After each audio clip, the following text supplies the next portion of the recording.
بسم اللہ الرحمن الرحیم۔ خیال ٹی وی کے معزز خواتین و حضرات، السلام علیکم ورحمۃ اللہ وبرکاتہ۔ میں ہوں آپ کا دوست محمد علی خضر، اور آج کی اس ویڈیو میں ہم بات کریں گے خواب میں چرواہا دیکھنا، اس کی تعبیر کیا ہے۔ حضرت ابن سیرین رحمۃ اللہ علیہ نے فرمایا ہے کہ اگر خواب میں بیل یا بکری یا گدھے وغیرہ کے چرواہے کو دیکھے تو ہر ایک چیز کی تعبیر اس کی قدر کے مطابق ہے۔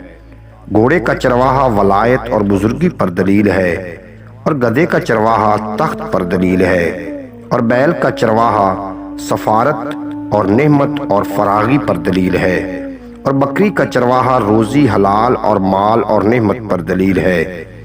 حضرت ابراہیم کرمانی رحمۃ اللہ علیہ نے فرمایا ہے کہ اگر کوئی خواب میں دیکھے کہ چوپانی کرتا ہے اور بھیڑیا اس کے گلے سے ایک بکری کو لے گیا ہے تو دلیل ہے کہ بادشاہ اس ملک کو برباد کو خراب کرے گا اور رعیت کا حال تباہ کرے گا۔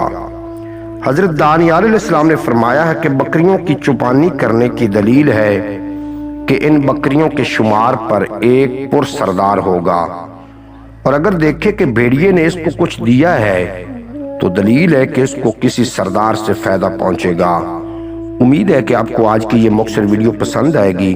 اگر ویڈیو پسند آئی ہو تو چینل کو سبسکرائب فرما کے بیل نوٹیفیکیشن کو پریس کرنا، تاکہ مستقبل میں اپلوڈ ہونے والی تمام ویڈیو بر وقت آپ تک پہنچتی رہے۔ اجازت دیجیے، ملتے ہیں اگلی ویڈیو میں۔ آپ کو اور میرا اللہ حافظ۔